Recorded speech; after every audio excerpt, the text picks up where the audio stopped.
Peace. Good afternoon. It is November 5th, 2011. Do something new today. I'm gonna show you guys my horror movies collection. Hope you guys enjoy it. First movie is The New York Ripper. It's a good giallo film by Lucio Fulci. Um, yeah, one of the most controversial Italian horror. Yeah, I definitely agree with that because some of the some of the content in here is like definitely not for kids, especially like with the with the bottle and the razor and like to the oh man to the eye and shit like that. Crazy, crazy. This is a must have in your collection. This is the Blue Underground edition, by the way. This is the 2008 edition. Must have in your collection. They actually have this on Blu-ray. I'm definitely gonna buy this one. Next movie is The Burning. This is a dope movie too. That movie is a good backwards slasher film. Like if you like movies like Friday the 13th, it's definitely a must have. Nothing to it. It's about a guy named Chris Crisby or whatever, who was a landscaper for like one of the parks or whatever. And these kids play a prank, like trying to set him on fire, to try to set the place on fire so he could run out, cause he was like a mean asshole pretty much. But it was a prank went wrong, and pretty much he got burnt, really bad and stuff like that. And like 5 years later and whatever, a couple years later, he you know, the hospital released him, and he was telling like, you just gotta put it to the past, what they did, it's just an accident, whatever. And then he goes back to the woods where he originally got, burned, and then he stalks the people and does his killing. Pretty dope film. It was out of print for mad long, but I think in 2007 or 2008 they finally re-released it. So definitely a proud owner of that film. Next film is Dr. Giggles. It's a dope film. I've always wanted to see it. I remember seeing this movie back in the early 90s. Well, not the movie itself, but like the movie posters and in video stores. You know what I mean? And kind of like always wanted to see it, but it was out of print for years, man. But I think it was like '06 or '07. They Warner Brothers, they released the Thriller series and stuff like that. So finally a proud owner of that film. The Twisted Terror series, it's a dope film. Check it out. Then you got Dario Argento's Tenebre, however you say his name, however you say that name. But it's a must-have if you like Dario Argento. It's a dope giallo film. It's more of a slasher film more than his other films. His other films, they're slashers, but like they have more mystery to it. You know what I mean? It's pretty dope. Because before his other films were more mystery, more supernatural type of stuff. You know what I mean? Which I'll get to into later. Tenebre, Dario Argento's must-have. This is the Anchor Bay edition. You got Anthropophagus. Look at that. Released in 1980. Nothing to it. This is a cannibal. If you're into cannibalism, you'll definitely enjoy this film. Anthropophagus or Anthropophagy. For all my medical students, you guys should know that anthropophagy is another name for cannibalism or cannibal. Because the medical students, they use a lot of Greek terminology and stuff like that. It's a dope film. Deep Red, another Dario Argento film released in 1975. Nothing to it. It's just about a music teacher, excuse me, that it takes place in Rome and stuff like that. A bunch of killings around the school, and it's trying to investigate who's doing all the killings and stuff like that. It's a good collection. Add to your collection, especially if you collected Argento films. Then we got Final Terror. This is the 2005 edition, and the only one that's out. Nothing to it. This is your typical backwards slasher film that was released in the early 80s. Excuse me. This was released in 1983, although it was made in 1981, It was supposed to come out in 1981, but for some reason why I forgot why it didn't come out that year. I guess for other movies to come out, give it a chance, and then 1983 it came out. It finally came out. Has John Friedrich, Rachel Ward, dope excuse me. Dope film. Rachel Ward, she's a dope actress, British, actress fame, actress, from the 80s, 70s and 80s. That was like her Hayward years and stuff like that. Then, towards the 90s, her career started dwindling down. Daryl Hannah, everybody should know who she is, from Kill Bill, Splash, movies like that. Joe Pantoliano, got all my Soprano fans, he was in that. The thing with this film, it's out of print. This is the 2005 edition. I got this at Circuit City a couple years ago. I think probably around 05 or 06. And it's out of print. I just wish they would re-release this film for a couple of reasons. For one, obviously for the availability, and two, you could tell watching this film, it was transferred from the VHS, so the quality sucks. But as far as lighting, but other than that, it's a must-have in your collection. If you like backward slashing type films, it's good having your collection. Final Terror, 1983. Then you got Stagefright by Michelle Sovey. I think that's how you say her name. Nothing to it. It's about takes place in theater. Think of a slasher film in theater, pretty much. It's about a mental patient that escaped from the mental institution, and he dresses up in this costume, the owl costume, and he's killing people around the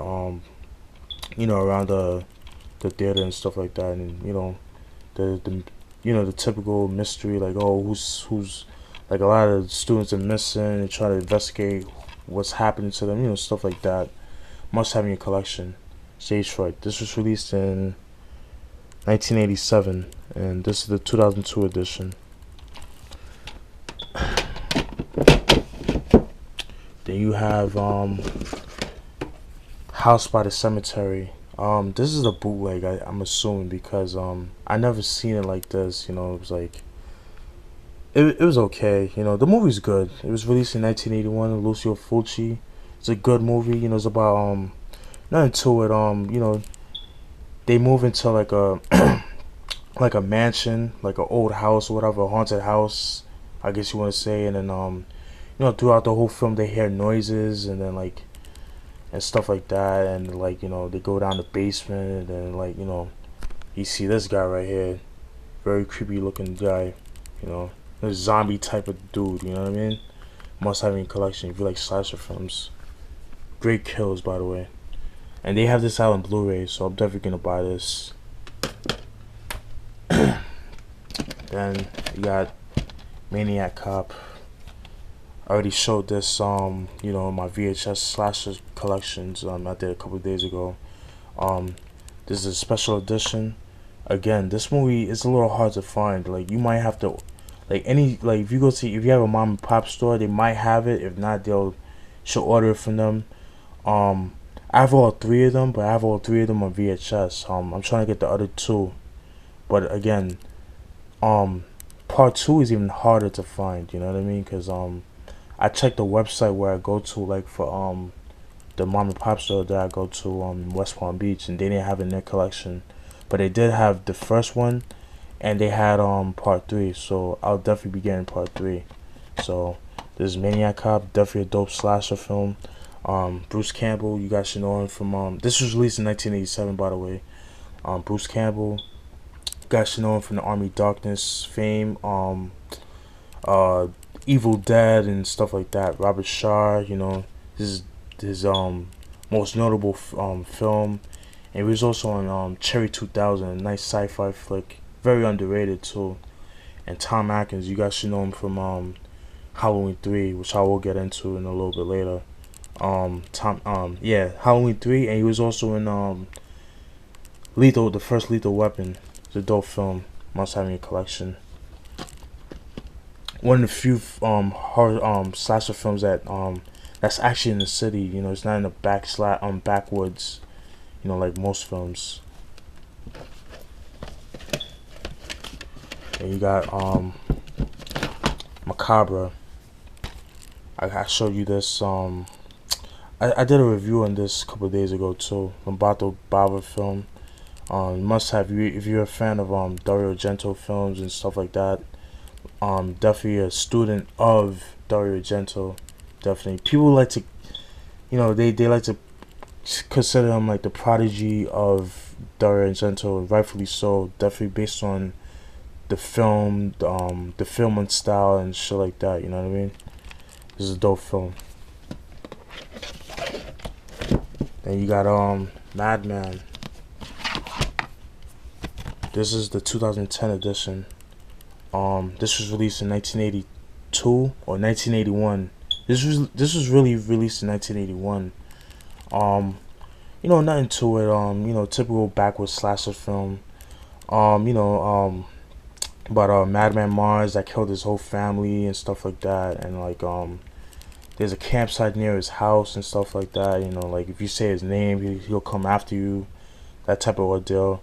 People like to compare Madman and The Burning, which they are similar in a way, but different storylines. You know what I mean? But I don't know which one I like better. Either this one or Burning. It's just kind of hard to decide. But I like both films. This movie is actually a little hard to find too. I used to have the 2001 edition, Anchor Bay edition, but I lent it out to some girl, and you know, I never got it back. You know, that type of ordeal. And I like the cover art for the 2001 edition better because it's red and it was black, and then you see like the shadow figure of Madman Mars in the tree. Looks kind of creepy. You know what I mean? Like that's the one that I remembered as a childhood seeing in movie stores. But this is a must-have if you like slasher films. You know, if you like Friday the 13th and that type of ordeal. Okay, give me 1 second.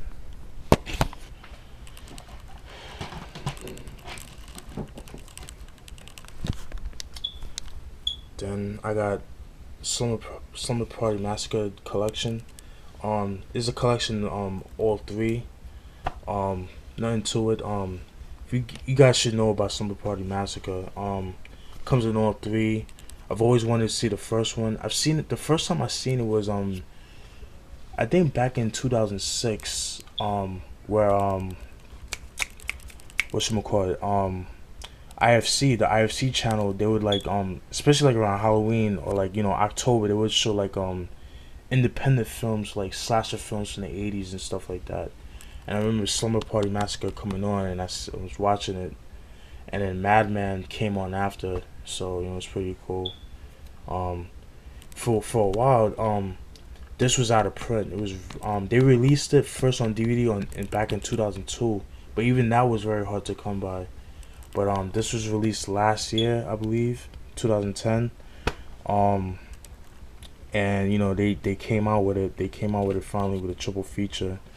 The first one, the second one, and the third one, which I all like, but obviously they're not touching the first one. The second one, it was more rock. It was more wild in a way, you know, like had like the killer was more like, you know, the Elvis influence type of ordeal. You know what I mean? Then you have Slaughterhouse. This was released in 1987. You know, this. It's kind of like a comedic feel to it, but it's still a slash. It's a dope movie. It's a must-have in your collection. Then you have Hills Have Eyes Part 2, the original sequel that was released in 1985. I did a review on that one. In my opinion, very underrated. In my opinion, definitely one of his most Wes Craven's underrated films. He himself don't even like the film. You know what I mean? That's how bad it did. You know what I mean? But I like it. You know, it has like a nice cinematography. I like the score because the score, you know, Harry Manfredini from of Friday the 13th fame does the film score and stuff like that. Must have in your collection. Like you have to be a Hills Have Eyes fan or a Wes Craven fan to really appreciate this film. But Good luck finding this one because this is out of print. Check your mom and pop store or thrift stores or wherever you get your independent films and stuff like that. You got David Cronenberg's Rabbit. It's a dope film. If you're into like not zombie but like kind of like rap, it's the title speaks for itself. If you're into like um I guess like viral outbreak type films, you'll definitely enjoy this film. Marilyn Chambers, she does her thing in this movie. By the way, R.I.P. to Marilyn Chambers.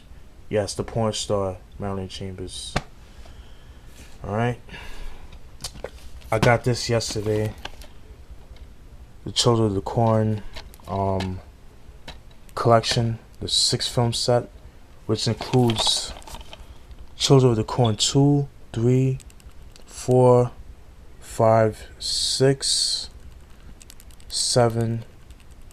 Yeah, and 7. The ones that came on DVD.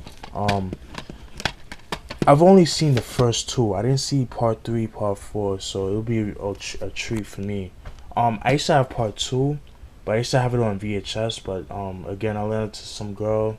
I never got it back. Yeah, so it's one of those things. But just glad to have that in my collection. You know what I mean? So I don't have to go out and buy. Just to say, like, I didn't waste my money buying that one if I didn't like one or the other. So we'll see what happens. I might probably watch it tonight. See what happens. What's up with that? Then I got this at Kmart. I got it around Halloween actually. It's a good slasher film.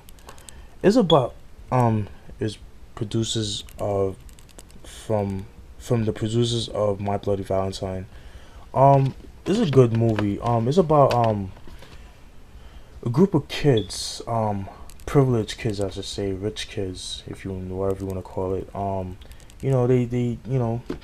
They sticking, group of kids, 10 of them, just chilling, just hanging out and stuff like that, and then like mysteriously they end up dying one by one. And you want to find out who's doing all the killings and stuff like that, and like they try to frame this one person in the film. It's dope, and dope kills too.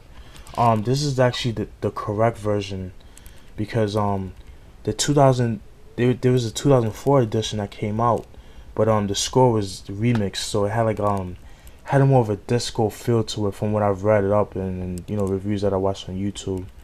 But this is the correct version with the correct score. Definitely a dope film, must have in your collection. Melissa Sue Anderson, you guys should know her from the Little House on the Prairie fame, stuff like that, But it's a must have slash in your film collection. Released in 1980. His name was Jason. This is a dope documentary. I actually bought this the same day at the same Kmart on Halloween. If you're a Friday the 13th fan, that is a must have in your collection. This is the single disc version. There's a double disc which I didn't know they had, but I'm definitely gonna pick that up. Gives you the backstory of each film and stuff like that. It's a must have in your collection. Definitely if you're into slasher films or stuff like that. Then you got Eyes of a Stranger, released in 1981. This movie was okay, you know what I mean? Nothing to it.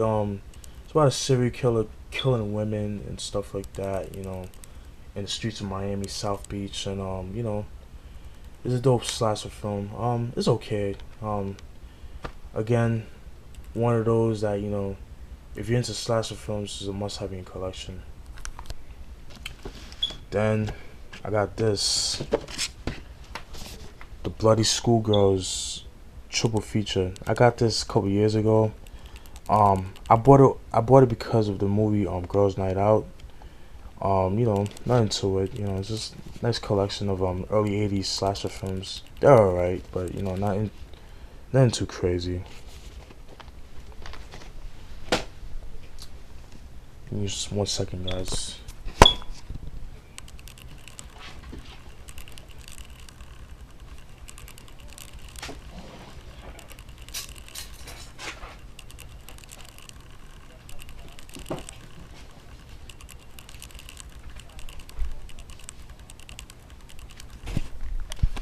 Then I got this is the Nightmare on Elm Street box collection. This is actually this is a 1999 version. This is I got this used. I got it for like $50 at the time. Yeah, I know it's mad expensive, but you know that's the route. You know, if you're a fan of these, fan of these movies, you'll definitely go out your way just to buy those films. This is the 1999 edition, like I said, but this version is out of print. They re-released it and stuff like that, and this one actually comes with a excuse me 3D glasses. You know what I mean, for the sixth one, which I believe was the 3D version. The first four were my favorite. The last ones I didn't really like. You know what I mean, but if you're a Nightmare on Elm Street fan, you must have that in your collection. And I got the Friday 13, the Ultimate Edition, my ass. This was released in 2004. Do not buy this version. And it's out of print anyways, but you're better off buying the deluxe editions that they released. I think last year they started releasing them last year or a couple years ago. But my favorite Friday 13s are the first four. The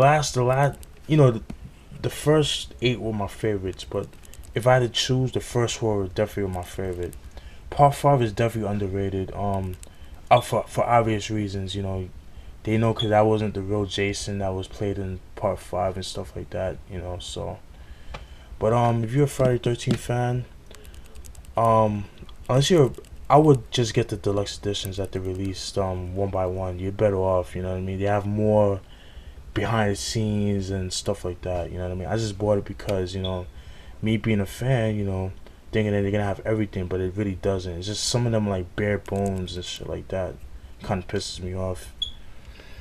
And then you got Texas Chainsaw Massacre. This is the special edition, the 2003 edition. I'm gonna buy the special edition. It has pretty dope behind the scenes. Got deleted scenes, alternate features, stuff like that. But I'm gonna get this on Blu-ray, and I heard the one on Blu-ray looks really good. Carrie, you guys should know about Carrie. Special edition. This is the 2001 edition. It's a very great movie for its time. Sissy Spacek. You kind of feel sorry for Sissy Spacek, the way her mom treats her and like the whole school bullies her and stuff like that. It's a good revenge flick, one of those, you know what I mean? And you got Pranks, aka The Dawn That Dripped Blood, released in 1981. Yeah, 1981. I like this movie, but it's out in Blu-ray. I'm definitely gonna buy it. This is, I guess, the original version, but from the looks of it, it looks bootleg. It's definitely like the bootleg version. Look at this, Look at this. Pretty cheap if you ask me. You know what I mean? Cheaply made. Definitely looks like a bootleg. But it's a dope film. It's about, college students that has to leave the college campus because it's due to it's about to get demolished and stuff like that, and things like that. So they having their last hurrah at the place, and then like get the mysterious killings and stuff like that. One thing about this film though is the name. It's a corny name because when you think of pranks, you think of April Fool's Day, that type of thing. You know what I mean? Like with the comedic feel and stuff like that. This has none of that. You know what I mean? So it's kind of misleading. That title is definitely misleading. But The Dawn That Dripped Blood is definitely a dope title, and this is out in Blu-ray, so must have in your collection. Tourist Trap is a good film. Dope slasher. If you like killer mannequins coming to life, killing people, you'll definitely enjoy this film. Tourist Trap.